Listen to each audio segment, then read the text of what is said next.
Right, chapter 6 in this First Steps in Baroque improv series, or whatever I'm calling this jalopy at the moment. Today we're going to be dealing with figured bass. Right, so why figured bass? Why do we need to learn figured bass? Well, first of all, a lot of the stuff that you can get online at sites like partimenti.org and similar are written in figured bass because that's how they understood harmony back then. And to be honest with you, even today, classical theorists don't generally deal with things like chord symbols. You know, they might use Roman numeral notation, but that still has echoes of figured bass in it. So, you know, like for instance, 5, 6, 4 and stuff like that. That's one side of it. You want to be in contact with the original materials other than what, you know, I've had time or people like me have had time to translate into chord symbols. So that's an important thing. The other thing is, I think, although figured bass is often presented as being a kind of analogous system to modern chord symbols, actually it is different in a number of key respects. And I think by learning this approach or system, or whatever you want to call it, you can start to think a little bit more like, or start to see how those older musicians thought about harmony, which is subtly different. And I've alluded to this a little bit in the series already, talking about cadences in a certain way. But really, figure bass is kind of a subtly different way to think, and I really appreciate having learnt it. Right, next thing, this is somewhat linked. A lot of modern classical harmony, Western harmony, is taught according to like a sort of, I suppose, 19th century German system. So you have like Bach chorale harmony, for instance, or Bach chorale harmony even, which is 4 voices, SAT-B, soprano, alto, tenor, bass. I think still a model actually for all sorts of things, including jazz harmony. Actually, we still talk about soprano, alto, tenor, bass in Barry Harris class, for instance, and that's fine. But it does get you into the mindset of thinking about chords being complete or incomplete. For instance, if we have a dominant 7th chord, it has a root, a 3rd, a 5th, and a minor 7th in it. Put that into 3 voices, we have to miss one of the notes out, right? And then it becomes a incomplete voicing, right? And I want to get away from thinking about that sort of thing and start thinking about, well, here are some intervals we could include with this bass note. Because of that, we're also not going to talk about inversions. There was a concept of inversions. I think Germans had it from the late 17th century. But at the same time, the original study of harmony and counterpoint didn't really have the concept of inversions. We were just dealing with intervals over the bass note, right? The inversion concept came a little bit later. So I'm going to not really talk too much about, you know, for instance, when people teach figured bass, they often talk about a 6-5 chord being a first inversion 7th, for instance, or a 4-2 chord being a third inversion 7th chord, and so on and so forth. This is not something we're going to discuss today, so it will give you a different way to think about this stuff. So prerequisites for this, you're going to need to know your intervals all over the neck. We're just dealing with C major today, so your diatonic C major intervals, your thirds, your tenths, which are compound thirds, your sixths, your also your fifths, your fourths, your octaves, everything else, right? You should have those under your fingers, really, because it's basically the building blocks of what we're going to be doing.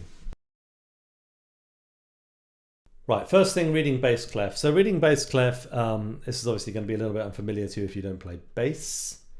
This is not going to be a huge focus today because today we're just basically dealing with the C major scale, pun not intended. And if you want to read bass clef, then you should know that the little colon sort of thing in front of the funny curvy shape is in fact giving you where the F is. So it's known as the F clef sometimes for that reason. Now the C can be found in the second gap from the bottom. So if we write out a scale, it goes C, D, E, F, G, A, B, C. And then the C's got a little ledger line. And then it goes back down to the C on the bass clef again. So that's basically this thing, right? In fact, you might be surprised by how well the bass clef actually fits onto the guitar. That's because normally the guitar treble clef transposes down by an octave. Now there are some books that have figured treble clef, so guitar music with figures under it, and I would recommend Nicola Pignantiello's version of the Fenaroli books for that, and it's got some nice little voice leading examples in that, and this follows on quite naturally from what I'm doing today. Another book you might want to check out, and actually you probably should check out, is Peter Croton's Figured Bass for Classical Guitar. They're both great books. So there's two types of bass in Baroque music. You've got your figured basses and your unfigured basses. It all started off with unfigured basses. You just get the bass line, and then you make up the harmonies using your ears and your brain and your experience. And then over time they became more and more figured with little numbers to help you out. And then by the time of Bach, parts were often very figured, because Bach can't do anything like obvious at all, can he?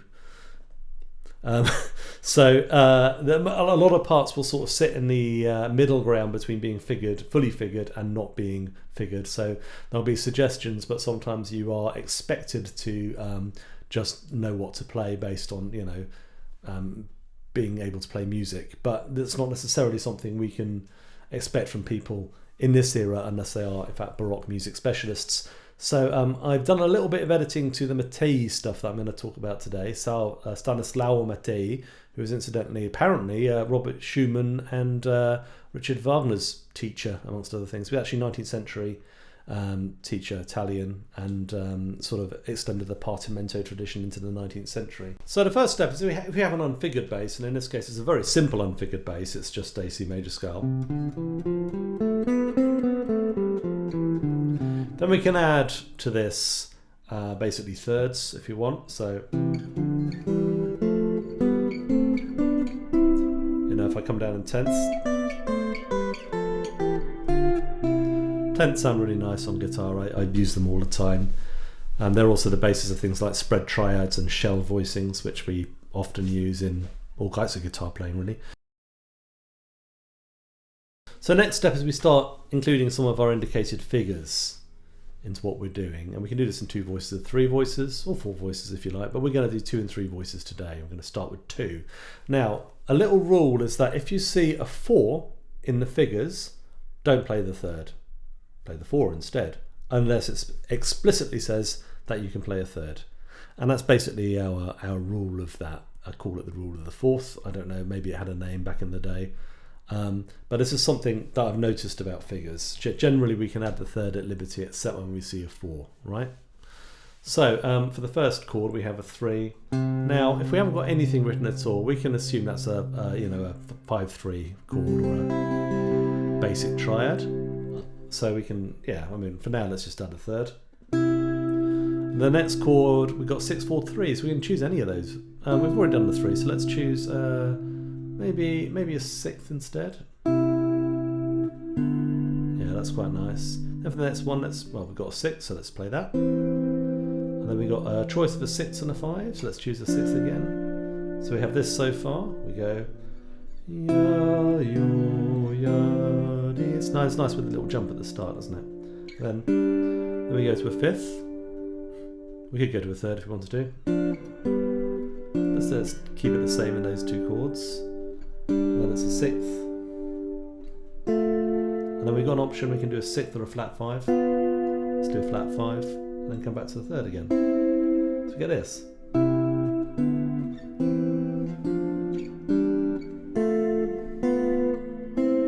Doesn't that make nice counterpoint? Right, let's go down. So we're going to go, and we're going to do the 6th now, which is quite nice. And then we get a sharpened 6th there, which is quite nice. And it makes sense to go up to the octave there, because that's a natural resolution. See the first video about cadences, so this is kind of like, you know, cantizans, tenorzans. So we have this.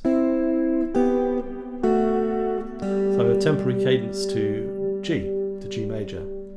Okay. Right, so our next chord is an interesting one. It's a 6-4-2 on the F, right? Now, often you'll see like a 6 sharp 4-2 there. That's not what Mattei wrote, but it's just to remind you that this is in fact what we would today call the Lydian chord. So it has the sharp 4 on it, right?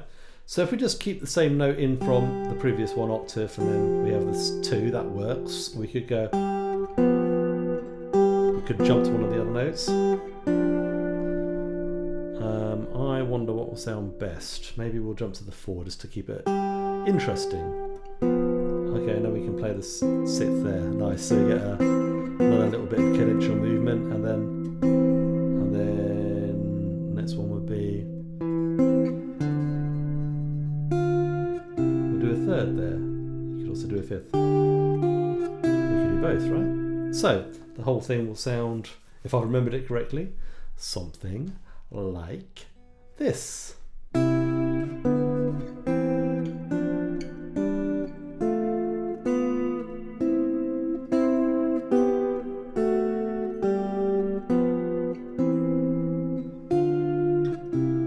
Nice, huh? So it's just like a little bit of almost like species counterpoint the way I've done it.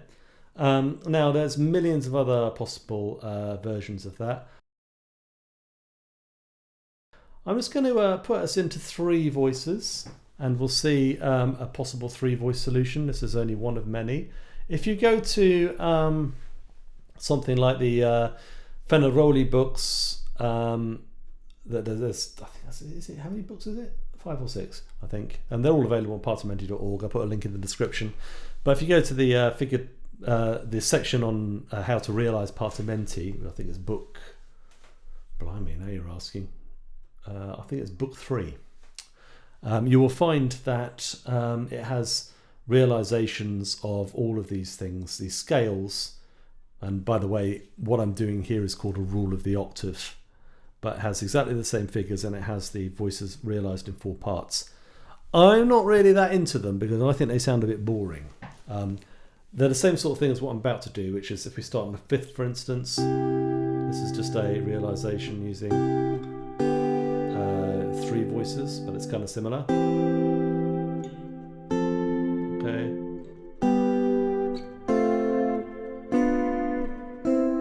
And you'll notice that the top voice kind of moves around very much by step. Whereas our first example in 2 voices was a bit more leapy, and I think a little bit more musically interesting actually.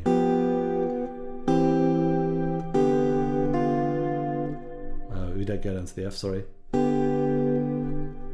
Okay, so that's fine. That's something which I think is almost more useful for continuo playing than coming up with your own pieces. So I'll give you another example of this. By the way, I've written all of these down, and they'll be up on screen. And at some point, I'm going to do a little handout type document that you'll be able to download with all the stuff in this series in a book for a nominal service charge. But all the stuff's in the videos.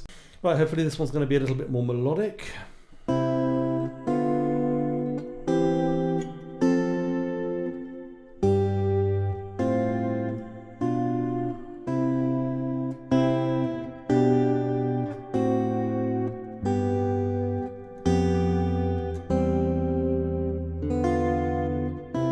Yeah, I just like the odd leap in the top voice. It makes it start to sound a little bit like a Handel aria or something.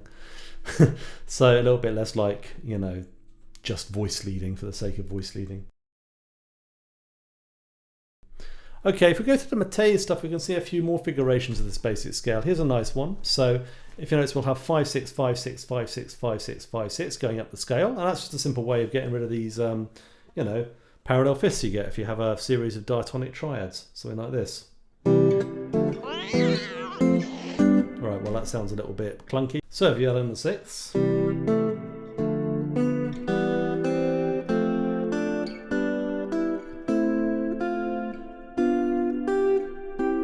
that gets rid of any of the kitten menacing voice leading you might have if you're using parallel fifths. Then coming down, we do a 5, 6 again, but now we're going to go 7 to 6. So yeah, it's really pretty. And then we'll resolve to the octave. So the whole thing sounds like this.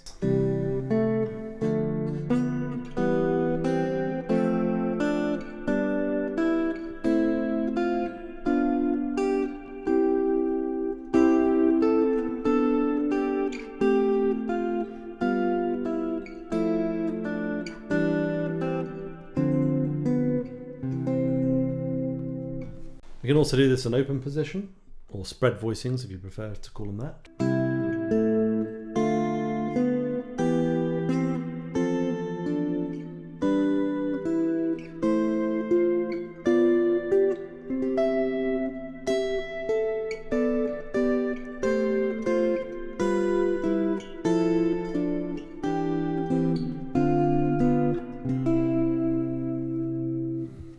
So there's a couple more little examples from Matei, which are nice.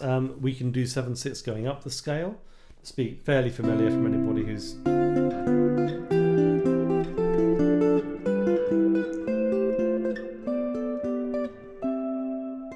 done Solfari Harris stuff. But there's a slight difference with the classical voice leading. We want to prepare that seventh in the next chord. So that's prepared with the octave in the first chord. Yeah, like this. In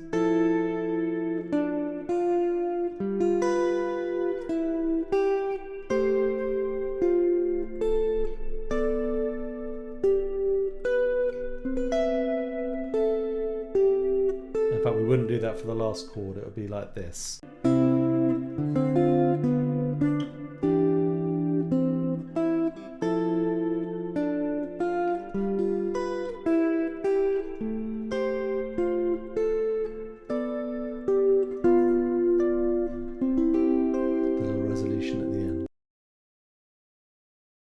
Okay, so my last example is a chromatic example. I thought it might be quite interesting.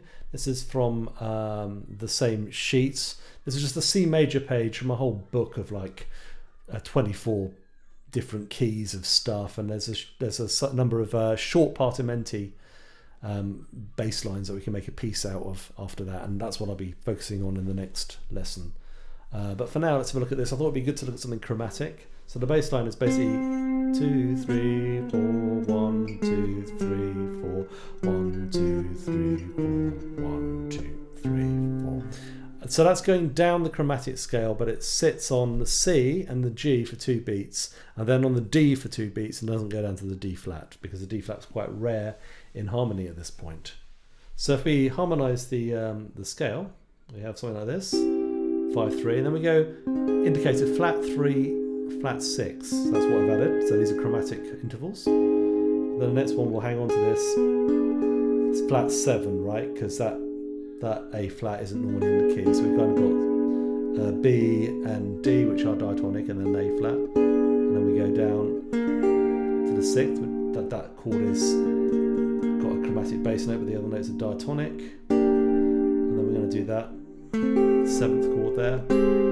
Yeah, and then chromatic bass note moves, but the rest stays the same. And then this is going to be a flat 6th chord. Ooh, augmented, very tasty.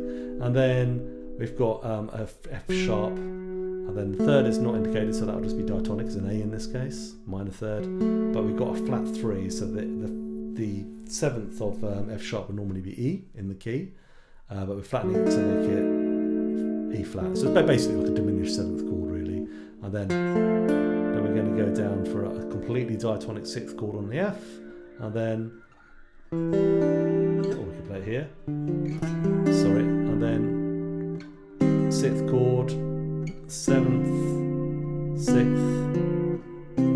Okay, so I'll play that again for you.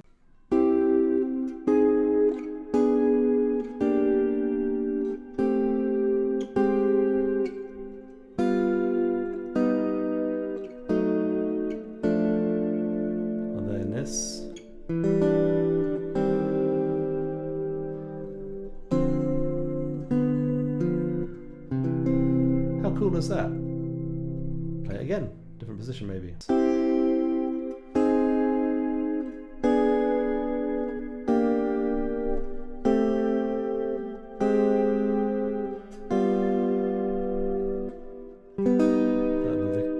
Augmented chord. Or could be that as well. That's major again. So that gives you an idea of how these sorts of chromatic basses, or at least chromatic, well, there's a chromatic bass, but also the chromatic figures can be handled, as it were. Pun again, not intended. Anyway, thanks for watching, and let me know any comments you have below, and the next one we'll be talking about simple partimenti, and that will conclude this little short course. Thanks for watching.